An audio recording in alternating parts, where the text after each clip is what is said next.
अभी देश में एक विवाद चल रहा है, पतंजलि का गुलाब शरबत या रूह अफ़ज़ा। इस पर आज मैं आप लोगों को बताने आया हूं कि कौन सा शरबत पीना बड़ा अच्छा होता है। अभी मैं बता दूं कि अभी 6:30 हो रहे हैं और मैं फील्ड से वापस आ चुका हूं और आ करके अपना जो मॉर्निंग वॉक था वो सब उसी ड्रेस में अभी हूं आ करके, और अभी ऑफिस में बैठ करके काम कर रहा हूं। इसी बीच दो चीज, एक मेरे पूज्य पिताश्री ने मुझे भेजा है और एक ये चीज जो मेरी धर्मपत्नी जी ने मुझे भेजा है। पूज्य पिताश्री के मोबाइल से जो आया है, चूंकि पापा अभी नौकरी पर हैं, हम लोग घर पर हैं, तो उनके मोबाइल से जो आया है वो मेरी मम्मी भी भेजी है। उसमें मेरी मम्मी का भी संदेश था, मेरी माता श्री का भी संदेश था, पूज्य पिताश्री का भी संदेश था। क्या संदेश था और क्या मेरी धर्मपत्नी ने दिया है, ये रूह अफ़ज़ा है या पतंजलि शरबत है, ये भी मैं बताऊंगा। और साथ ही साथ खुशखबरी मैं बता दूं कि मेरे पूज्य पिताश्री ने मेरे लिए पैसे कमा करके और 100 बीघा जमीन लिखा करके और दस्तावेज हमारे ऊपर भेजा है और मैं 100 बीघा जमीन का मालिक हो गया हूं। अब ये बात मैं आपको बताता हूं कि मेरे पिताजी कैसे 100 बीघा जमीन खरीद लिए। छोटी सी नौकरी करके कोई कैसे 100 बीघा जमीन कैसे खरीद सकता है। और पतंजलि शरबत पिला रही है धर्मपत्नी या रूह अफ़ज़ा पिला रही है, ये दोनों बात बताऊंगा। तो सबसे पहले तो मैं बता दूं कि पिताश्री ने मेरे 100 बीघा जमीन कैसे मेरे लिए लिखा करके दस्तावेज भेजा है। अब स्क्रीन पर जो आप अपने देख रहे हैं, आज शनिवार का दिन है और बजरंग बली आपको दिखाई दे रहे होंगे। खूबसूरत सा उनका श्रृंगार किया हुआ मनोहर रूप है, आशीर्वाद दे रहे हैं। और ये हनुमान जी का मंदिर जो है वो मेरे पूज्य पिताश्री ने बनवाया है, जो जिस थाने के वो थानाध्यक्ष हैं वहीं पर उन्होंने बनाया है। तो ये मेरे लिए 100 बीघा जमीन से ज्यादा बड़ा हुआ। अगर मुझे 100 बीघा जमीन वो लिखा करके दे देते तो हो सकता है कि मैं इस शरबत की जगह पर हाथ में शराब उठा लेता और जो अभी सुबह सुबह उठने के साथ में, ब्रश करने के साथ में जो मैं नारियल, गड़ी, छुहाड़ा और अभी दांत में लगा ही हुआ है और सौंफ इत्यादि जो खाया हूं, जो लौंग खाया हूं, उसकी जगह पे मैं फाड़ करके गुटखा रख रहा होता। और ये एक दिन गुटखा, शराब की जो गलत और गंदी आदतें हैं वो पूरे के पूरे 100 बीघा जमीन को बेचवा देती।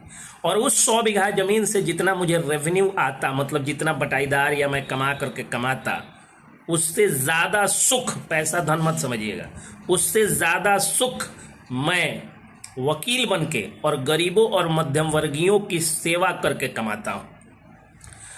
तो 100 बीघा जमीन का मतलब आप समझ गए, मतलब बजरंग बली का मंदिर।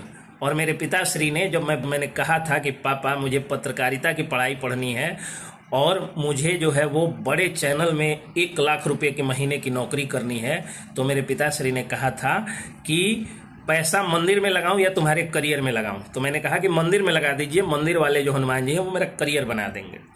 और 1 लाख रुपए का महीना अगर मैं दूसरे चैनल में नौकर बन के कमाता तो मुझे लगता कि मैं नौकर हूं। लेकिन बजरंग बली ने मुझे खुद का मालिक बना करके, मैं अपना इनकम नहीं बताऊंगा, लेकिन हाँ मुझे उतना सुख है कि अगर कोई 5 लाख रुपए का महीना भी कमाता तो मैं उससे ज़्यादा सुखी हूँ। 5 लाख रुपए का भी अगर कोई महीना कमाता तो उसके मूंछ मेरे उम्र में आते आते पक गए होते और मैं अभी तक कलर नहीं करता हूँ। ये मेरे आत्मीय संतुष्टि और भीतर के मजबूती का ही देन है कि मैं अब तक, मेरे बाल और मूछ नहीं पके हैं, झड़े भी नहीं हैं और अभी तक तोंद भी नहीं निकला है।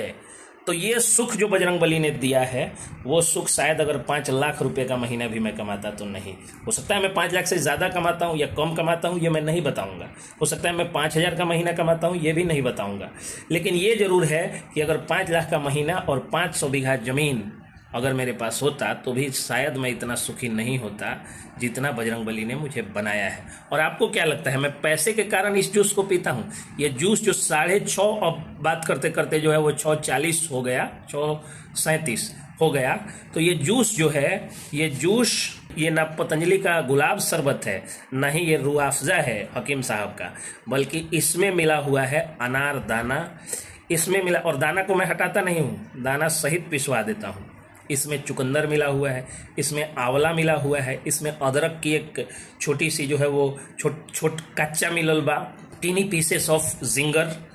उसके बाद इसमें लहसुन मिला हुआ है, गार्लिक, उसके बाद इसमें और भी कई सारे जड़ी बूटी मिले हुए हैं और फलों में इसमें मिला हुआ है कीवी, थोड़ा सा पपीता, एक ऑरेंज, ये सब मिला करके मैं जूस बनवाया हूँ। 2 गिलास जूस ऐसा होता है, बाकी जग में रखा हुआ है, तो 1 गिलास मैं पीऊँगा, उसके बाद 1 गिलास और पीऊँगा। ये 7 बजे तक मैं इसको पी लेता हूँ और तब उसके बाद जो है वो 10 बजे उठता हूँ ऑफिस से, उठ करके खाना खाता हूँ और 10:30 में पहुँच जाता हूँ कोर्ट में। तो कहने का अर्थ ये है कि ना तो आप पतंजलि विवाद में पड़िए, ना रूह अफ़ज़ा विवाद में पड़िए, अपने से जूस बनाइए, कच्चे फलों का जूस बनाइए, कच्चे फलों का शरबत बनाइए और बना करके पी जाइए। मेरे गुरुजी तो कच्चा कच्चा गोभी खा जाते हैं, बैगन खा जाते हैं, सुबह में कच्चे आलू खा जाते हैं।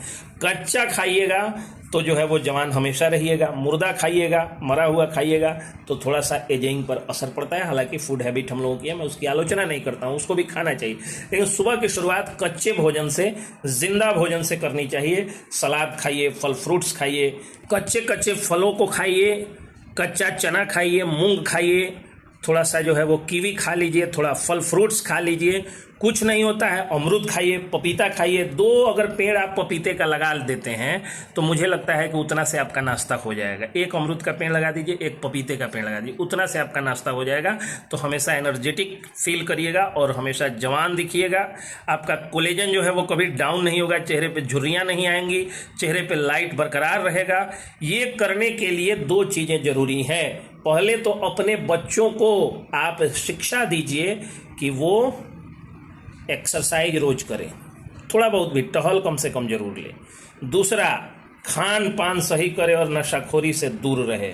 और तीसरा कि खुद पैसा जो है वो औलाद का करियर बनाने में नहीं, बल्कि उसका चरित्र बनाने में, उसकी विद्वता बनाने में, उसकी शिक्षा दीक्षा में और धर्म के कार्यों में लगाइए।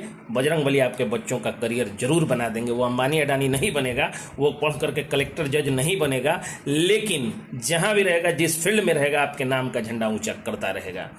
जरूरी नहीं है कि सब कोई डीएम बन जाए, सब कोई जज बन जाए, सब कोई पीएम सीएम बन जाए, सभी लोग अंबानी अडानी बन जाए, लेकिन अगर सुपात्र भी आपकी औलाद हो जाती है, शारीरिक रूप से, मानसिक रूप से अगर फिट हो जाती है, तो कहीं ना कहीं आपके पुण्य कर्मों का फल होगा।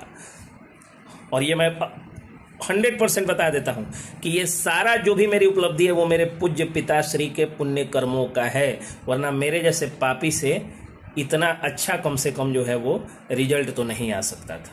पिताजी का संस्कार, उनकी शिक्षा दीक्षा और उनकी भक्ति का असर है कि बजरंगबली की कृपा इतनी है।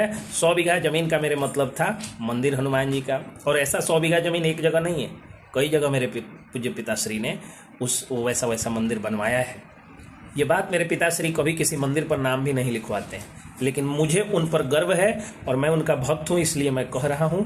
और जो मेरी मम्मी का संस्कार दिया हुआ है अपने बहू लोगों को, अभी भी मेरी मम्मी आती है तो मसाला हम लोग खरीद के नहीं खाते हैं, वो खुद से पिसवा करके दे करके जाती है और बता करके जाती है कि ऐसे ऐसे खाना खिलाना है। तो माता पिता का संस्कार और बजरंगबली की कृपा रहती है तो आप हर सेक्टर में झंडा गाड़ करके रहते हैं। और एक चीज़ और मैं बता दूं कि ये सारा चीज़ पैसे से नहीं होता है। ये जूस पीने में मुझे उतना ही खर्च आता है जितना रेगुलर ड्रिंकर नहीं, जो रोज़ दारू पीते हैं वो नहीं, केवल साल में कुछ दिन या जग विवाह में जितना लोग दारू पी जाते हैं उतना ही मेरा ये है। जितना लोग गुटखा खा जाते हैं उतना ही दिन भर में पौष्टिकारक चीज़ें मैं खाता हूँ। इसलिए ये मत सोचिएगा कि ये अमीरी है। गरीब और मध्यम वर्गीय लोग भी अच्छा खाना, पौष्टिक भोजन कर सकते हैं अगर नशाखोरी, खर्चीली शादी, आडंबर और ज़्यादा बच्चा पैदा करने से तौबा कर लें। जय हिंद।